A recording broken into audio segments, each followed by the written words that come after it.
Okay, cool. I guess we're just gonna get started. And I'll just let people in as they come in. Hey everyone, good morning if you're in Pacific time. My name is Kaylin So, and I'm the co-executive director of Make a Statement. We're really excited to have you guys here and listen to Grace Nelson just talk about her LD experience and just how to debate in the LD event. So Make a Statement is a nonprofit organization where we aim to educate youth and international students about public speaking and the importance of debate and NSDA events as well. So we're really excited to host this and help you guys in your LD journey. And I'll hand it off to Grace. All right, quick question. I can't share the slides currently, so Oh yeah, uh, give me a quick sec. Let me just give you that permission. all right, thank you. Um, Hi, I'm Grace. I have had 3 years debating varsity LD. I've been in varsity all 4 of my high school years. I'm really excited to share my experience in LD with you guys. So I love this debate. I love this type of debate. I think debate is a really great event to get into because it gives you so many skills outside of the debate space. Yeah. So again, good morning to all you in Pacific time. I'm in Central time, so I got like 2 more hours of sleep than you did. But all right. Unless anyone wants to say anything else, let's get started. Okie dokie. So, what is Lincoln Douglas debate? So, Lincoln Douglas debate is the one-on-one style of debate, unlike Congress or policy or PF, where you're competing with multiple people. It's just you, your opponent, and the judge. It blends moral philosophy with policy decisions, which is a really interesting aspect because it talks about implementing a certain sort of policy. Like, for example, the United States ought to eliminate subsidies for fossil fuels has been one of our past resolutions. But the really interesting aspect of it is that you weigh it on a philosophy side instead of purely a policy implementation side. So if you enjoy competing by yourself and talking about policy, this is a really good type of debate for you.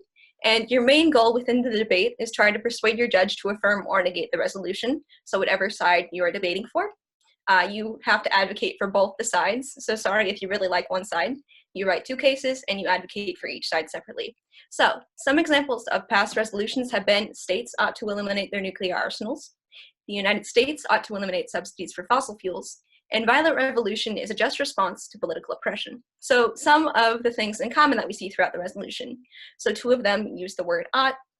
The NSDA often includes the word ought within their resolution to make it more of a moral question.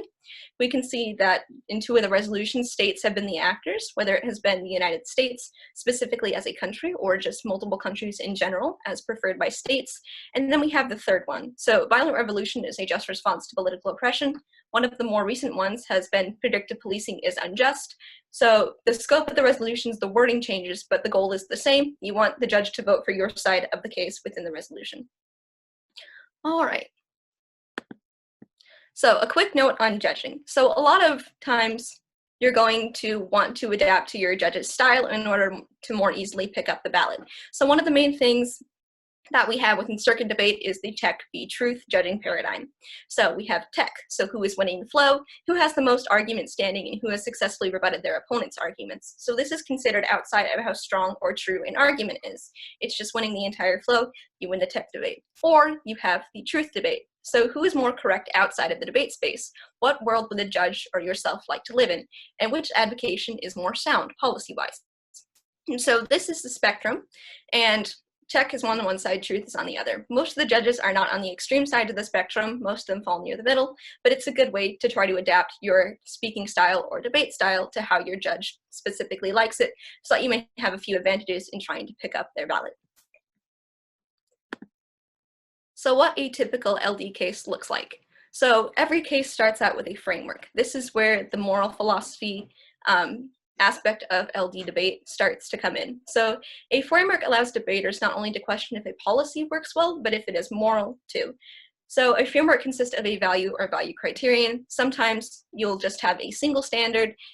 Most of the time, if you are debating at an entry level, people will just have a value and value criterion. It's easier to defend and it's easier to debate against, so it's rather useful if you're getting started. So a value is something that ought to be considered most important in decision making. A value conveys that a particular behavior or condition is desirable within life. And a value criterion is a way for a debater to measure or achieve their value. But most of the time, this can be seen as like a weighing calculus. So an example is reaching quality of life through upholding the philosophy behind the veil of ignorance, which I'll explain a little bit later when we look at specific values that are often used within LD debate. So again, this is the thing that makes Lincoln Douglas unique outside of policy or PF. We specifically debate a framework that is based on morals rather than just policy implementation. Also, if you haven't seen Great Debaters or you haven't heard of Great Debaters, it's a really good movie in which the representation of Lincoln Douglas debate is rather strong. It's also got Denzel Washington in it. So it's a movie that I'd recommend if you want to kind of see Lincoln Douglas in an entertainment space. All right, so some common framework philosophies within Lincoln Douglas. So we have justice, utilitarianism, and deontology. So two of the most common types of justice used are Aristotelian justice. Try saying that 3 times fast, it's very hard. It's basically giving each their due or making people equal. So if my sister has 5 shirts and I have 3 shirts and we've done something to deserve 4 shirts each, then I get my 4th shirt. She has to give up 1 shirt. We each have our equal due of shirts, if we're looking at that analogy. And then we have Rawlsian justice, which is maximizing well-being through the least well-off through the veil of ignorance. And the veil of ignorance itself is a philosophy where basically you look at yourself and you strip yourself of all your identity, your personality. So you don't hold a socioeconomic status or a gender, or you don't have any personality traits. And it's basically, what would I do to maximize my well-being without any of my identifying traits? So a couple of studies done show that looking through a veil of ignorance in terms of charity or volunteerism, people are more likely to donate to charity or volunteer because they're looking at it through the veil of ignorance. So they don't know where their social status is. It's often a value outside of economic ideals like capitalism, and it isn't driven by fiscal values because it's looking specifically at what we can do to maximize well-being for the least well-off. Justice is more often a AF framework than a NIG framework. However, it can be used on both sides. At least where I debate, I don't know if it's true for all of you because I know a lot of you are in Pacific Standard Time. So moving on to util. So this is the greatest good for the greatest number of people. So this is basically trolleyology, essentially. So we're looking at what we can do to maximize the greatest good for the greatest number of people. Oftentimes people interpret it as regardless of what happens to other people. So one of the most common pitfalls with utilitarianism is that it can be used to justify oppressive systems like slavery, which is why it's good to have qualifications for what is considered util in your case and what is not considered util in your case, seeing as often taking just at its root value, it can be often be seen as an oppressive system and not have a lot of net benefit toward it. Again, utilitarianism is mostly used on the NIG, however, it can be used on both sides. And our final one is deontology. So the morality of an action comes from the intent of the action and not the consequences.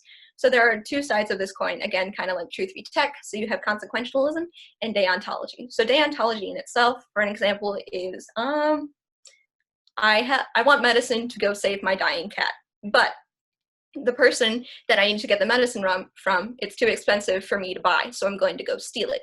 So technically, it would be me stealing. This is seen as bad because I've deprived a person of their money from their good. However, my intent was to save my dying cat because, you know, I just love my cat so much. So this is kind of where deontology can get a little bit tricky. So do we want to weigh it to the morality of the action or the consequences? So if you're deontology, you're going to say my action is correct because I did it at the behest of my dying cat. And the other side of that is consequentialism, but the consequences of my actions means that a person is temporarily deprived of their well-being. So that's an interesting kind of especially philosophical framework that can be used. It's one of the more common ones in LD. Again, there are a lot more frameworks outside of this. These are just some of the 3 most common ones. All right, moving on. A quick side note. So in the structure of an LD case, you're going to have framework, then some of the times you can have definitions.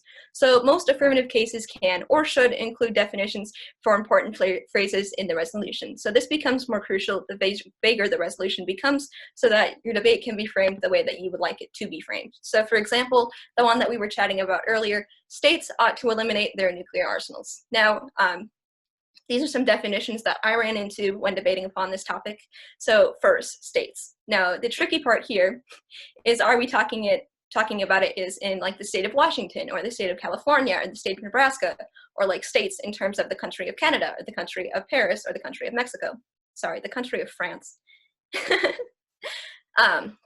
So that's one of the tricky parts. So it's good to have definitions for that. Again, eliminate. So how much? Do we completely remove nuclear arsenals, or do we just kind of remove nuclear arsenals? And then arsenals. So does this include nuclear power used for research purposes, or just all nuclear power within a nuclear arsenal? So definitions, these are important if your resolution has little framing or can be taken on multiple levels. So again, these are mostly presented by the AF. These can also be presented by the NEG. And as you gain more experience in debate, definitions will become less common. However, as you are starting out, it's good to include definitions because it shows how you wish to frame the resolution for your case.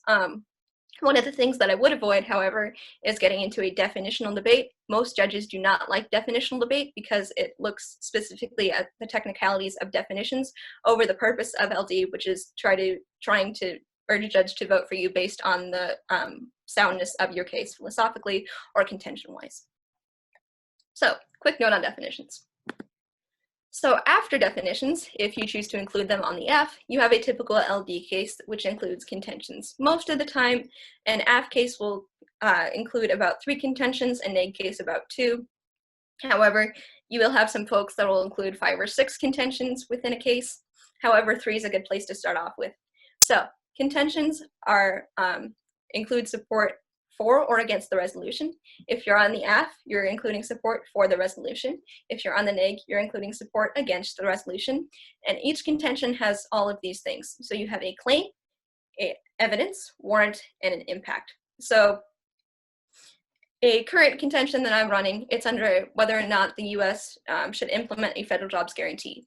And it's about inflation. So my claim is the federal jobs guarantee will cause inflation. My evidence is an economic study about raising the wage floor and how that causes inflation due to lower paying jobs having more wages, and therefore that creates a bump space.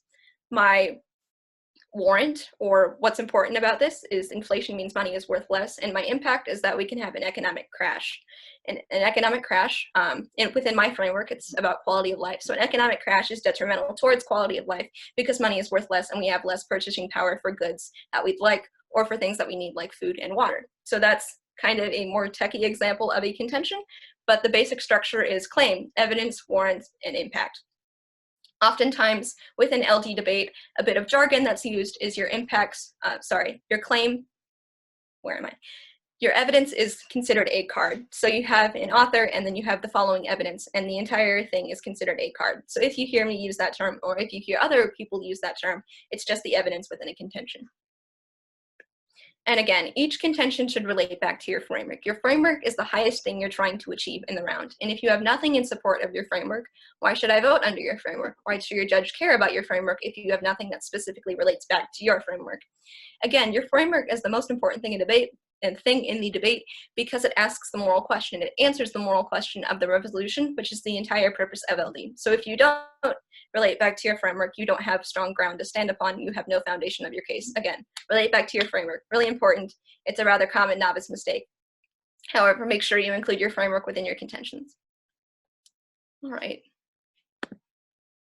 So the round structure. So the affirmative first reads their case, also known as the affirmative construction. This is constructive. This lasts 6 minutes. So the AF gets to read their case for the entirety of 6 minutes. The judge doesn't interrupt. Unless the affirmative case is really bad, then the judge might interrupt. But the negative doesn't say anything. The affirmative just reads their case. This is known as the constructive. And the AF has the entirety of 6 minutes to use for presenting their case. Now, the 3 minutes following that, the negation asks questions to either clarify their understanding of the AC or poke holes in its underlying logic. So after the affirmative finishes with their constructive, it's the neg's time for cross-ex. So the neg can ask questions about their opponent's case, like asking questions about how their contentions function, what their value is, or you can try to poke holes in their underlying logic. So if you're looking at a social contract, for example, and you're using Hobbes' state of nature, but you're using Locke's social contract, then you're having an inherent contradictory statement there because they're two completely different social contract theories, and that's a way that you can poke holes in their logic or case. Now, following the 3-minute cross-ex, as it's called, the negation has a chance for a 7-minute speech. So the neg presents their case, which is about 3 to 4 minutes, and then spends the remaining time attacking the affirmative case, also known as the NR. So the first speech given by the negation contains the NC and the first NR. So this is important. Remember, you have to first read your entire case and then attack your opponent's case, because it's the first negative rebuttal. It's not separate like the AF. So it's good to have a time split. So you're going to allocate a certain time for the reading of your case, and then you should allocate a certain time for rebutting your opponent's case with your own arguments.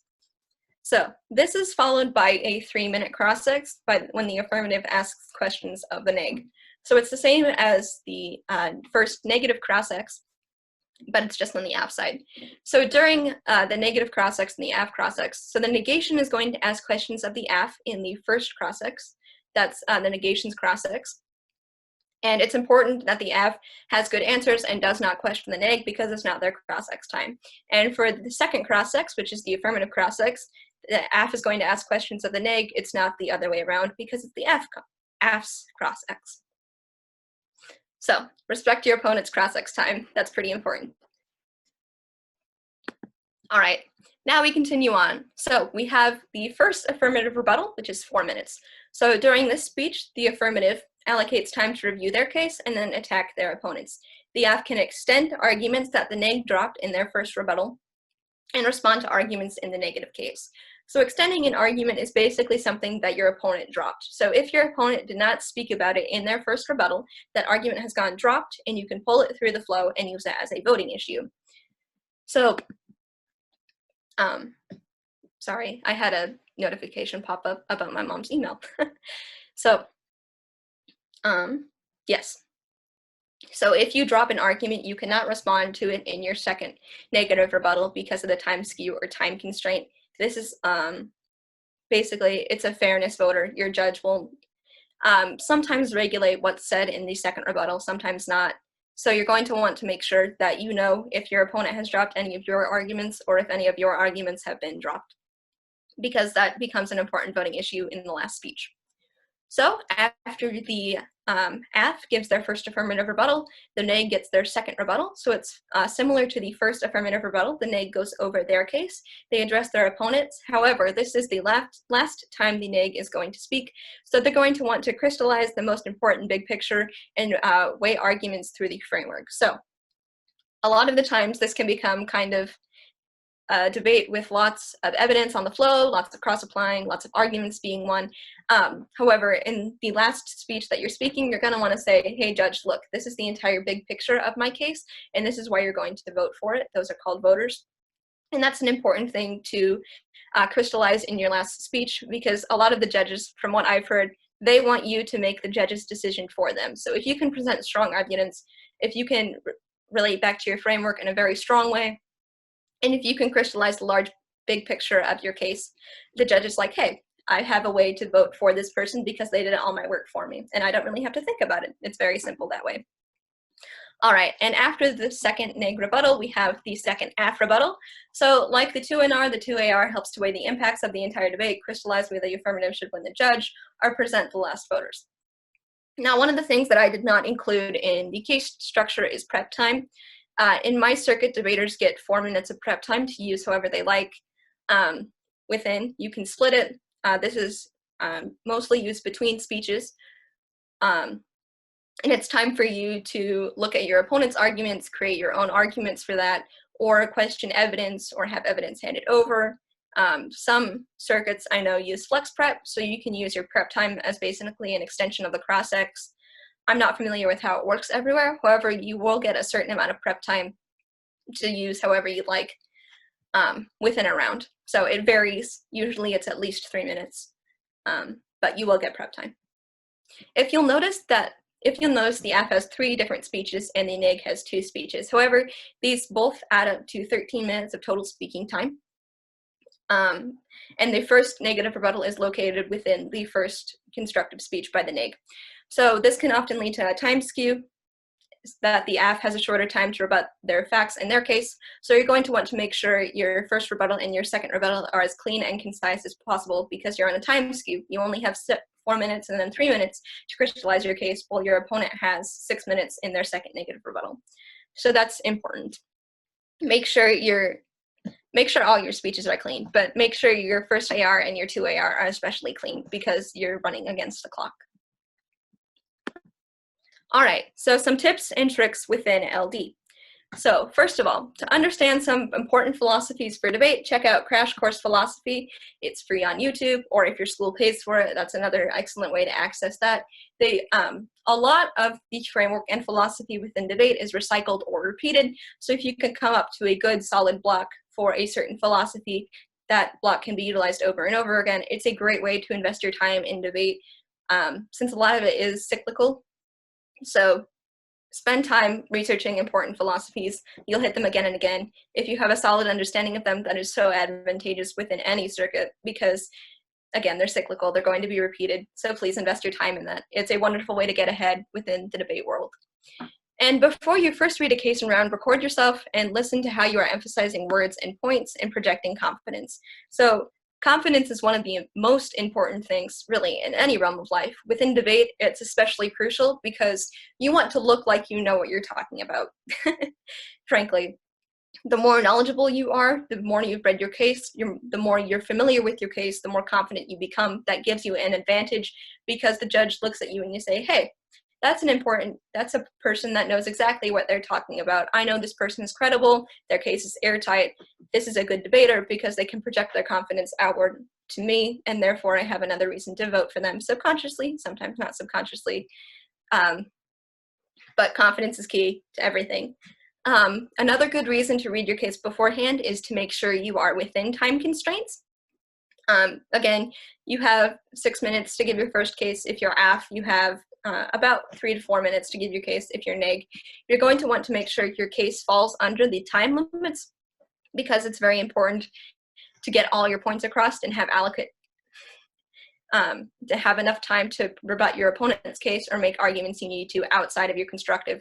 This is especially important for the negative side, because you know you have the first speech, 7 minutes combined, to both read your case and respond to your opponent's case. You want to do this in a timely fashion so that you don't drop arguments and your opponent has an easy way to win through your dropped arguments being expanded. Another tip, watch and flow Lincoln Douglas rounds to get a better idea of the structure of debate and become a better flower. So they are easily accessible on YouTube. Most of the national final rounds for LD before 2010 are available on YouTube. This is a wonderful way to see debate. You can see how debate functions. You can see how each person uses their prep time, how they respond to arguments, what they do for rebuttal. And this is just a wonderful way to also practice your flowing skills. So a flow is basically a fancy word for a piece of paper that you keep track of your opponent's arguments on and your arguments on. So it's important within the organizational aspect of the round, because if you don't know what your opponent is talking about, you have no way to respond to their arguments. And again, that's an easy way to drop an argument and lose a round. So practice flowing. I promise it'll put you so far ahead of so many people if you know how to flow well and if you can organize a good flow, because then you'll be able to organize the debate well. You'll know exactly where you stand on the arguments. Flowing is so important, guys. Remember, keep a neat flow. Organize your flow however you like, but make sure your flow is good, because if your flow is not good, that is a super easy way to lose the round. Might be talking from some personal experience, might be a little bit salty about that. So keep a good flow. All right. So some more tips and tricks. So these are some common mistakes that I ran into as a debater my first year, and also coaching others debaters within my team, and then also judging some novice rounds for my school. So first, use all your cross-examination time. My philosophy is if you keep poking holes in the bottom of a boat, eventually it will sink. So if you use all your cross-ex time, if you keep asking questions, even if you're not sure what questions you're asking, like what's your contentions? What does your framework mean? What's the definition of X? Eventually you will find a hole in their logic, because no case is perfect, no matter how much you want it to be. So if you use all your cross-examination time, use that time. You can convince the judge that you're a better opponent than your opponent because you're more confident, you're projecting confidence, you're asking the right questions, and your opponent can stumble. You can uncover logic holes in their case, which is important. You can blow that up and make it a voting issue, an easy way to vote for you. And it just gives you a better understanding of the other side of the resolutions so that you can use that information later on in your round when you're the flip side of the resolution. So use all of your cross-examination time. Even if you have no idea what you're talking about, you're eventually going to stumble upon something useful. So if you keep poking holes in a boat, eventually it will sink. Eventually you will find holes in your opponent's case and have a way to attack them. Also, keep the value debate separate. So this is a mistake made by a lot of novices that most of the judges do not like at all. So the value and value criterion should be argued against the other opponent's value and value criterion. This is not a contention level debate. The contention level debate and the framework level debate are two completely separate things. So your value is against your opponent's other value, and your value criterion is against your opponent's value criterion. So that means that even if you are having a wonderful time on the contention level debate and you want to cross-apply your contention level debate up to the value and value criterion, no, do not do that. Those are two completely separate debates. Make sure to weigh your own value and your opponent's value against each other, and your opponent's value criterion and your value criterion against each other. This, it would essentially be weighing your impacts out, so like recession, deflation, people going hungry, and all that against a higher philosophical value like quality of life. That makes no sense. It makes judges get really annoyed. And if you keep the value debate and your contention level debate separate, you'll also be better at organizing the debate, which would work in your favor. And quick note, most novices do not do this, signpost. So you're basically going to tell your judge where you're going in the debate. And so this is basically saying, I'm going to go over the aft flow and then the neg flow in your first affirmative rebuttal so that your judge knows exactly where you're going and that they can flow your arguments better. This is to your advantage because if the judge can catch your arguments and flow them neatly, they're more easily able to vote for you if they're able to keep track of where you are within the debate. So again, use all of your cross-examination time. Keep the value debate separate. This is a really easy way to lose the debate if you do not. If you just apply contention level arguments to the value debate, it's weighing two completely separate mechanisms and it's not going to work in your favor. And then signpost, if you just give the judge a brief overview of what arguments you're going to address first, where you're going, they will love you for it. They will be very impressed with you because not a lot of novice debaters do that. They learn by mistake. I learned by mistake. So signpost, keep the value debate separate, use all of your cross-examination time. All right, so that's it on all the tech arguments. So we're going to do something to improve your confidence. Are we ready for this? This is going to be so fun. All right. So this is a speech drill. So we have a lot of definitions within debate. A lot of them are jargony. They're hard to understand. They're philosophical. But one of the most important things about reading definitions is making sure you're confident in how you can understand your own definitions. If you don't, it's going to go downhill real fast. So anyway, I have a collection of fake words that certified do not mean anything. And you are going to create a fake definitions for one of these words or more of these words if you're feeling up to it. And you're going to try to present it as confidently as you can. Make me believe that this word actually means something in the English language. That's very important. All right, so I'm going to give you 3 minutes to try to come up with a definition. Again, make it as convincing as possible. I want to leave here believing that Gardy-Loo is an actual word. So I'm going to tell you when I'm going to start the time for 3 minutes, and then you are going to make me believe that this is a real word, and then we're going to have fun seeing how other people's definitions vary. So again, pick whatever word you like. I'm going to start time now.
All right, 5, 4, 3, 2, 1. All right, so I'm going to hope we all have definitions for these wonderful, wonderful words that do mean things in English. All right. Okay. Parman, I don't know if I'm pronouncing your name right, but you're under fire first. So if you can tell me which word you chose and what it means. All right. I chose tarantism. Okay, and what does tarantism mean? It's the study of the effect of team bonding activities on a team's dynamics. Mm-hmm. That sounds very, very important. That sounds like a very, very important word to be used within a debate. Youth issues, it's great. That's what tarantism means. I'm so glad I left with that knowledge. I was lacking it previously, and now I have it. So thank you. Also, how do you pronounce your name? Parman, yeah, you got it right. Nice. All right. Thank you, Parman. Thank you for my new understanding. Yeah, All no right. Okay. Irene, you're up next. I chose zoanthropy.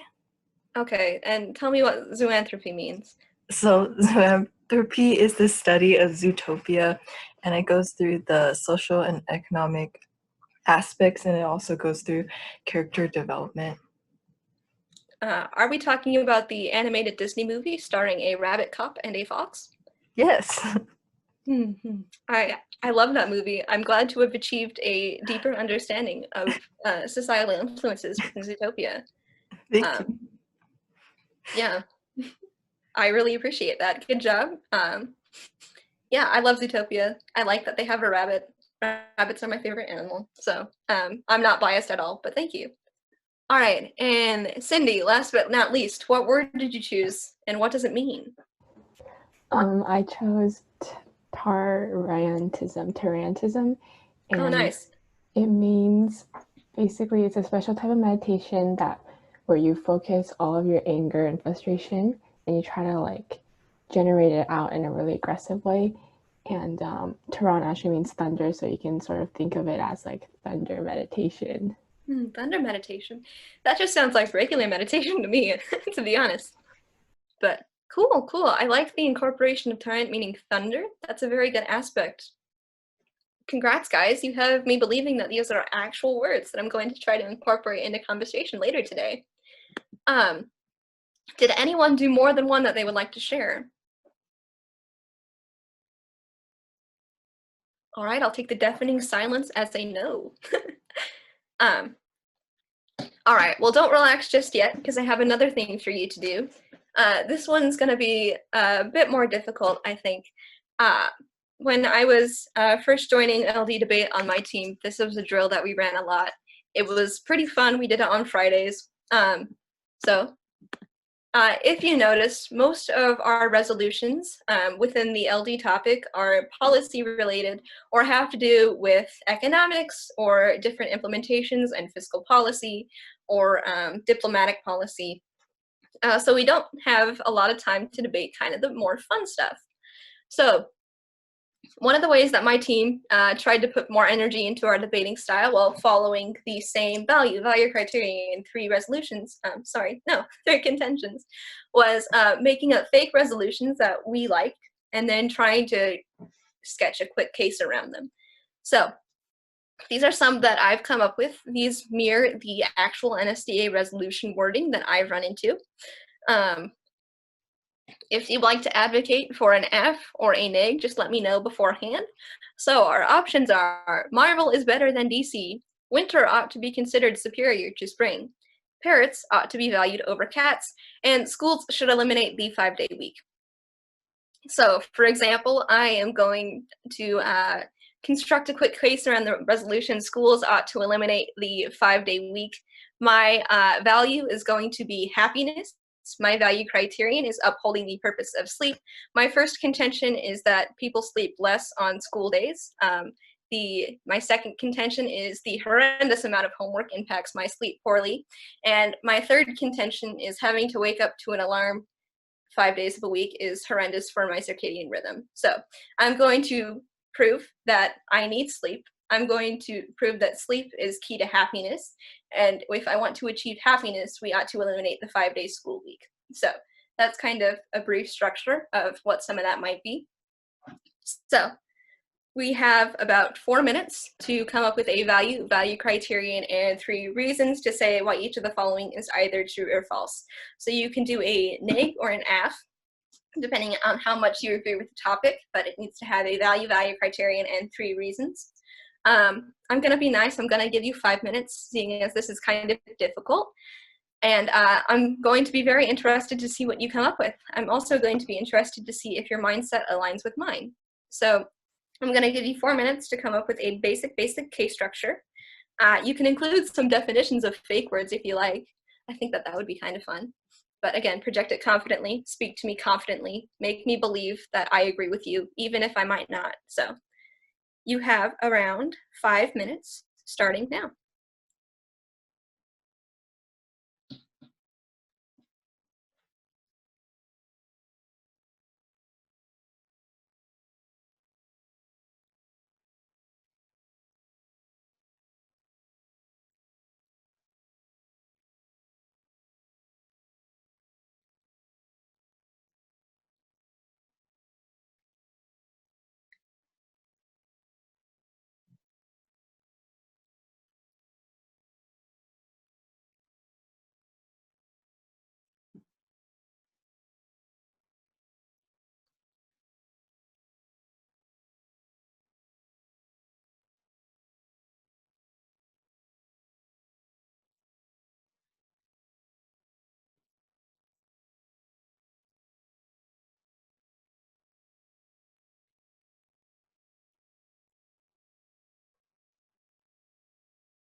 Okay, 5, 4, 3, 2, and 1. Okay, I'm ready to be amazed. Anyway, I'm going to pick what order I want you guys to go in. Shall we start with Cindy this time, because you were last the first time? Okay, So, which one did you pick? I picked winter ought to be considered superior to spring. Okay, are you the AF or the NAG? I'm the AF. Okay, so what's your value? My value is that winter makes you happier than spring. That's a big claim there. How are we going to uphold that? I'm gonna show that winter has a lot of cool holidays that help reunite the family together. So Okay, we have more substance than I thought we did. Okay, so first contention. What are we talking about? first contention, talking about how Christmas is arguably the biggest holiday in the US for a lot of people. And it helps basically bring everyone back together, and it's a really important holiday. All right, what's our second contention? Oh wait, sorry, my mom is calling. I might have to. Oh, you're all good. Sorry. All right. While we wait for Cindy to come back, Irene, which one of these did you construct a case around? I did the same one. The winter ought to be considered superior to spring. Okay, and are you the AF or the NAG? AF. Okay, 2 AFs. All right, what's your value?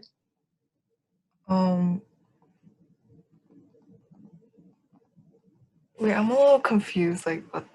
Like, is it just winter is better than spring? Like, is that the value? It's like a reason why winter is better than spring. So probably what I would do in this one is, well, I'd advocate it for the other way around, quite frankly. I hate driving in winter. There's too much ice on the roads. So my value would be safety. And then probably my value criterion how I would uphold safety is I would do something related to automobiles being better to drive in the spring, or that sort of thing. So it doesn't have to be, it has to be like a greater thing you're trying to uphold. Like Cindy, I think, was going along the route of family gatherings. My example one, I wanted happiness because I don't get to sleep very much during a 5-day school week. So do you want some time to rework a little bit of what you were trying to say, and I can torture Parman next? Or are you, do you have any additional questions? No, wait, I think I got it. Okay. Okay. So value is like winter is better than spring because people are more healthy during the winter. And then my value criterion is people are happier. Yeah. And then my reasons is during the winter, most of the plants are dead or hibernating, which means that there's no pollen, which also means that there's no allergies, which means that, well, people don't have to deal with things like those. Yes. And then also during the winter is usually when areas get cold enough. So there will be snow, which means that there will be activities like making snowmans and also drinking hot chocolate. And these activities make people happy. So being happy, I guess, a happy mind equals good health. And I'm not really sure what my third reason is. So. Oh no, that's good. You demonstrated a good understanding of what a case structure in LD is like. I'm very proud of you. I still can't agree with you because I hate defrosting my windshield in the wintertime. It's so bad, but I get where you're going. I get where you're going, and I'm good job on that. And good job asking questions. That was very brave of you. Okay. Debate is an event where it's okay to not understand what you're talking about because the only way we learn is through making mistakes and learning from our experience. So, good job there. All right, Harmon, you're up next. Tell me, which one of these did you choose? Marvel's better than DC. Okay, okay. Are you F or neg? Ah, Okay. So what's your value? I'm not sure if I did this right, but my value is in movie quality. Okay, yeah, that's a good value. Value criterion? The quality of movies determines the audience's enjoyment. Okay, so our value would be quality, and then our value criteria would be cinematic enjoyment. All right, let's go on to our reasons. First reason is that there's better character development during Marvel movies because they come out with more movies over time, and so the audience gets to see the characters grow. All right, what's our second? The second is the consistency of movies. So DC has, maybe one movie coming out that's good like every few years, but Marvel has several per year. Mm-hmm. And do we have a third reason? I don't know if this is like a reason so much as like if it would go under one of the other reasons, but Marvel does a lot better at the box office, so they have about like 22 billion, but then DC has more like 5 billion. So yeah. Mm-hmm. Yes, I agree with all of those. I'm a Marvel fan myself. I was going to go see the Black Widow movie on my birthday, but we all know how that went, and I'm still waiting. Yeah. Anyway, good job. That was a solid case. Nice. And I agree with you, so I might be a little bit biased. All right. Cindy, you back or? Yeah, I'm back. All right. So we were. Hope everything's going well with you. Mm-hmm. And I think we wanted winter over spring because holiday and family gathering stuff. Mm-hmm. Were we on contention 1 or contention 2? I think contention 1. Okay.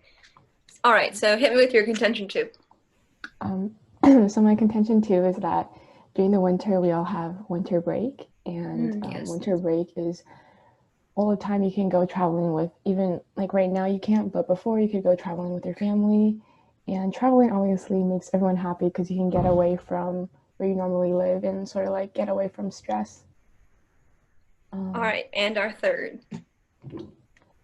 And my third is that during Christmas you get presents. I don't know if this more goes under the first one, but during Christmas you get presents, and opening presents and giving other people presents makes you really happy and feel really thankful for where you are. So solid case. Good job. All right. We have, let's see, about 5 minutes left. I don't know. Do you guys have any questions for me about Lincoln Douglas debate that I have not answered or that you would like more clarification on?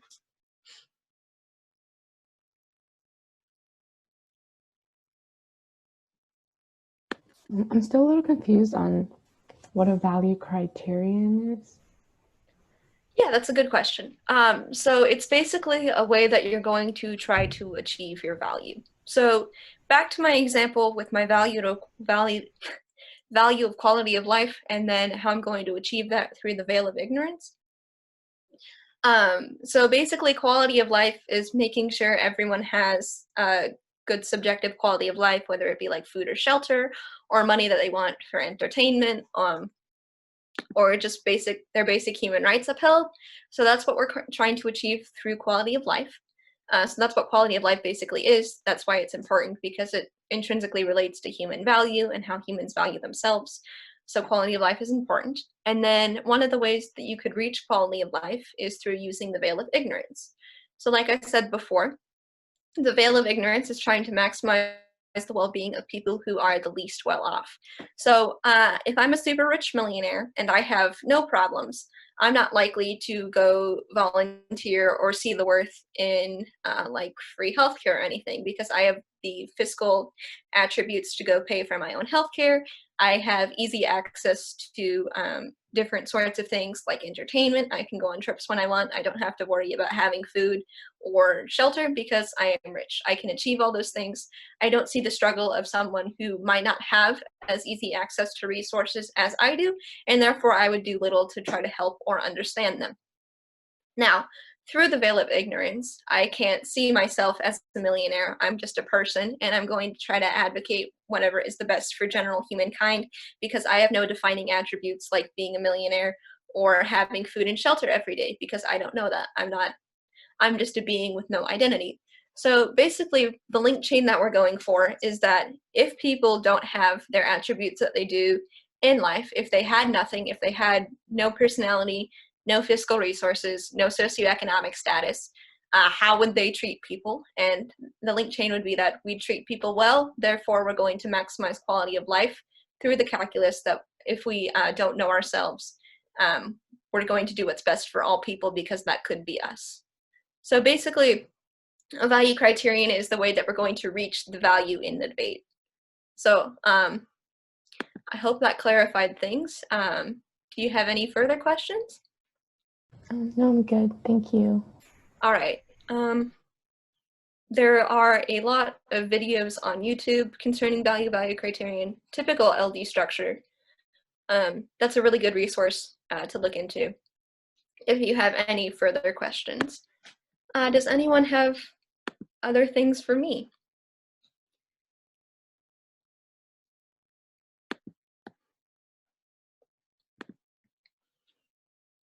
All right. Just want to say, Crash Course is a really great resource to look into for philosophy. Stanford Encyclopedia of Philosophy is really, really dense, but if you prefer having your information in a text format, it's a great resource. Typically for flow style, there's no specific flow style you need to use. If you can keep organized with arguments and such, it's a good flow style to use. So if you can keep yourself organized, use that type of flow style, even if you don't like it aesthetically, because you're organized and that's what matters. Be sure to project yourself confidently, speak confidently.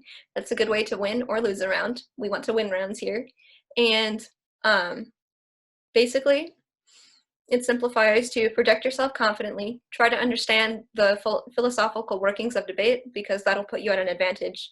And remember that being confident in a public speaking sphere has benefits outside of just the debate space. It'll make you a better public speaker, it'll make class presentations easier, and you'll have a lot more knowledge of the workings of the world around you due to all the research that you've had to do with different different resolutions that you may not have had a lot of knowledge about. So, I don't know.